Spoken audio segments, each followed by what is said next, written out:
And let's get into it, Tom. Yeah. All right. Cowboys-Seahawks this weekend, 4:25 Eastern Time on Fox. Big game. Big game. This, folks, is a true playoff elimination game. The loser is out. Loser's season is over, though. They'll sit there at 8-7 with no chance to make the postseason. Seattle came out in a game that they pretty much had to win. They laid a goose egg. Like, it was an awful, awful game that the Seahawks played against the Rams. Hopefully, more of the same for the Cowboys. Yeah, I mean, will the Seahawks show up this week? But will the Cowboys show up too? I mean, the Cowboys the last 2 games have struggled and struggled, but did win and win. Mm-hmm. They get Zeke back this week. Maybe no Tyron Smith, though. And that no other guys, too. Is a big deal. Let's take a look at the Cowboys injury report as we get into this Cowboys and Seahawks preview. David Irving, Tyron Smith, Orlando Scandrick, all questionable. I do not think we'll see David Irving. We'll get to his tweet in a little bit here, but he's still battling those concussions. Tyron Smith, Brett, I don't think we're going to see him either. I think that sprained ACL depends on the severity of it. Best case, maybe he plays through the pain and the injury and risks re-aggravating it. Worst case for Tyron Smith is he can miss up to a month or more here. If it's a severe sprain, I don't think we're going to see Tyron Smith this week, folks. The Cowboys, if they win, are technically not eliminated still. Mm-hmm. So you kind of have a game of chicken in a way to play with Tyron Smith and whether or not it's worth holding him out an extra week to have him ready for Week 17 if Week 17 matters. Yeah, the issue is it's almost it might be a scenario, Brett, where it's there's a good chance that he's not going to be ready to go until the playoffs if that becomes the case, because I think that the knee is a big issue there. We saw it live against the Raiders. He didn't look right when he kind of got rolled up and the knee was bothering him. Byron Bell will likely get the start again at left tackle if Smith can't go, and we'll see. And I think that's an area to be concerned about. Then we'll talk more about that here in a little bit in the show. Let's take a look at David Irving's player card here. He's missed the last 2 weeks with a concussion. He tweeted about it this week. He's still dealing with headaches, which more or less to me means he hasn't cleared the concussion protocol. He has not cleared concussion protocol if he's still dealing with those headaches, and that's actually very concerning for me. Not just about David Irving this year, but David Irving going forward, because when you play football, the concussion you get in the NFL is far from the first concussion you suffered. Mm-hmm. You get concussions in grade school and high school, at the pro level, and college. So I actually am concerned about David Irving. I am sure that he's concerned because he's trying to get back on the field. There's also the long-term health factor here. You get too many concussions and your brain is not right. Having the headache still, we're approaching 2 weeks now, that is genuinely concerning for me.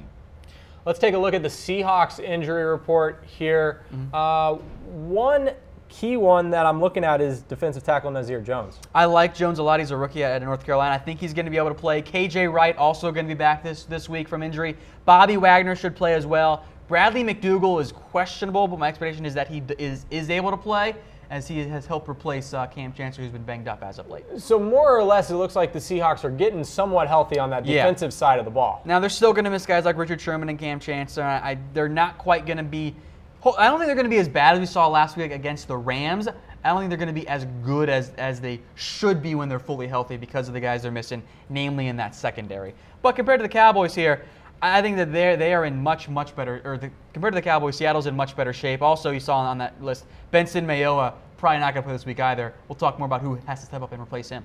All right, for those of you just joining us, this is the Cowboys Report here on Dallas Cowboys by Chat Sports. Be sure to like the page so that you're notified whenever we go live. We will be live immediately following the Seahawks game with those highlights and analysis after a Cowboys victory, hopefully. I am Brett Scott. That guy is Tom Downey. Follow him on Twitter at WhatGoingDowney. Tom, let's get into it. Your keys to the game, Cowboys-Seahawks. First and foremost, Russell Wilson. I am cheating, actually. I am cheating here by having 2 different options of harassing but also containing Russell Wilson. And I'm looking at DeMarcus Lawrence in particular. Jermaine Ifedi is the Seahawks right tackle. DeMarcus Lawrence should feast this week. Like, the Cowboys front four should be able to get plenty of pressure against a Seattle offensive line that, outside of Dwayne Brown and center Justin Britt, is horrifically bad. Mm-hmm. So this should be a good game for the Cowboys front four. But when you harass Russell Wilson, that also means that you have to contain him, because the last thing you want Is Russell Wilson doing the Russell Wilson things we've seen week in and week out when he's just running around the backfield, making guys miss, playing backyard football, picking up a 40-yard gain on a play that should have been a 12-yard loss? Chucking it deep to that fast man Tyler Lockett from my alma mater, K-State. All right, number 2 on the keys to the game. Get Dak and Dez on the same page. It hasn't happened for 15 games. Why would it happen now, Tom? I don't know what the answer is here, unfortunately. I don't 14 know. games. I don't know how to make it work properly here. I don't know what's wrong with this connection. Maybe they just aren't perfect fits together. We've seen the flashes of it. Plays like that, a good throw there by Dak to Dez. Dez being dangerous after the catch. I'd like to see the Cowboys just get Dez the ball in space, and they haven't really done that as of late. We'll see if the Cowboys are able to get it going here. Against Seattle with no Richard Sherman, you would think Dez will be able to step up, but he didn't really step up against Sean Smith, who's been a shell of his former self from what we saw in Kansas City. Dez has got to find a way to be a little bit more productive, and that also relies on Dak and getting that connection going. William chiming in. Good to see you this week. Can we please start using Switzer more in the offense than just a decoy?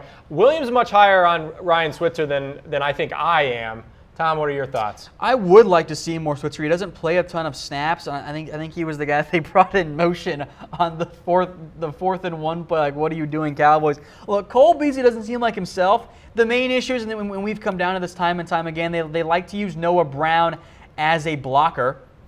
And he almost in the Vince Mailey role from last year as like a wide receiver tight end hybrid. With Ryan Switzer, the question is, you got to get him. He is going to be your 5th option. You're not going to pull Dez. You got to have Terrence or Bryce Butler on the outside. You got to have Witten on the field. You got to have Cole. Or you're going to pull Zeke or Witten in the end to put Ryan Switzer on the field. And the answer typically is no. So I would like to see more Ryan Switzer. I'm curious to see if they find ways to get him more work in the preseason, get him some more action, because I don't think that they want to pull Cole off the field right now. Maybe you try and do more 5-wide set there in the end, and you give Witten a breather. The issue isn't utilizing Switzer. It's that he's got to be on the inside. How do you make him fit on the roster? Quick stats. Seahawks have allowed 6 receiving touchdowns, 2 wide receivers in the last 5 weeks. That's courtesy Mitchell Renz and our production team. Follow him on Twitter at MitchellRenz365 for all those great stats. All right, key number 3. You got to do it, right, Tom? Yeah. Feed the man. Feed the man. You thought he was going to be a player to watch. I went a different direction. He's a key to the game. You got to get Zeke going. Look, I know he's been gone for 6 weeks. Just give him the ball 30 times. And dare Seattle to stack the box, free up the passing game there. That's going to be huge. I'm excited to see what Zeke has when he comes back.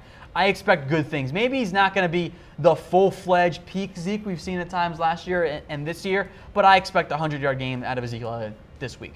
It sounds good to me, Tom. When Cowboys rush that well, they win ball games. Yes, they do. And we should see some more offense overall here with the Cowboys. The offense wasn't anywhere near the same without Ezekiel Elliott. When he was on the field, we were seeing 30 points a game from this Cowboys offense. Maybe it'll be a little bit easier here, but I think we're going to see that. All right, let's get into our players to watch this week. Taco Charlton, he showed up in the game 33 snaps last week.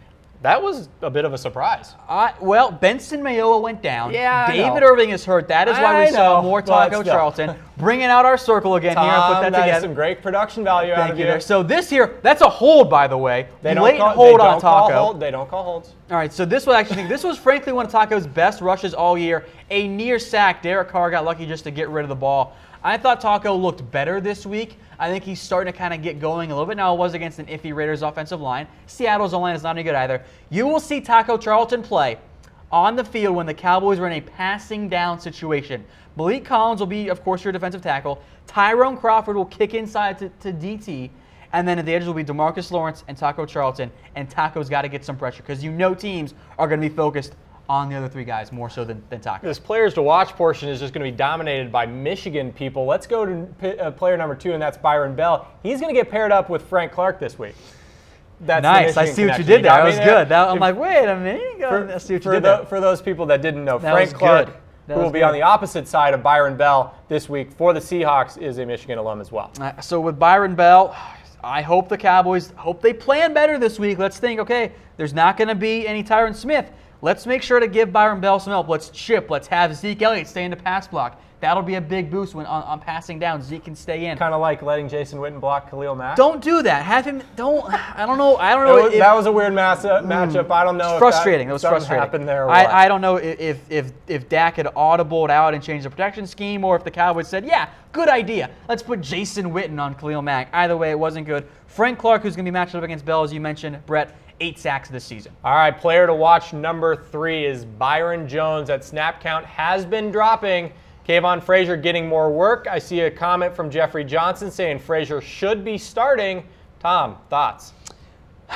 You know that I am a big fan of Byron Jones when the Cowboys use him properly. As things stand right now, the Cowboys are putting a lanky, man-to-man focused corner/safety in the box as strong safety. Doesn't make any sense. They like him against tight ends. So when the Cowboys are in 3rd and short and it's an obvious rundown, with the way they're using their roster, yes, they should put Kayvon Frazier in over Byron Jones. Jones is a vastly superior cover man, but Frazier is good against the run and area. Jones tend to struggle. But this week against Jimmy Graham, match him up man-to-man. Jimmy Graham has been very quiet the past 2 weeks after a bunch of TDs before that. He's got to step up.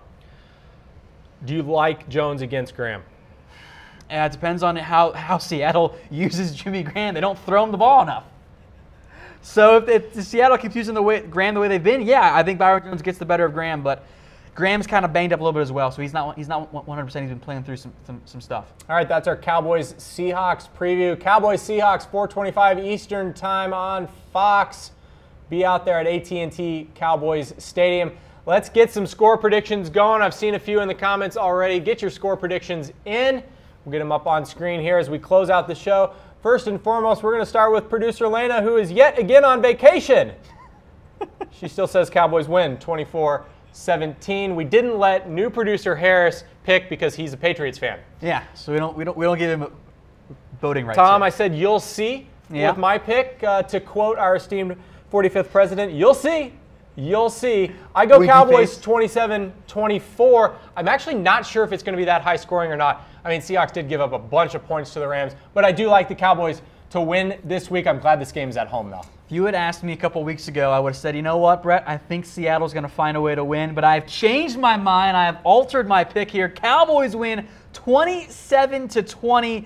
I'm worried about the way Seattle played against the Rams. I don't think they're going to rebound in the way that they should. And I know one thing about Seattle. They are an inferior team on the road. The Cowboys are at home this week. I think it's a close game. Seattle comes out with a little bit more fire and focus here. But the Dallas Cowboys find a way to win this game.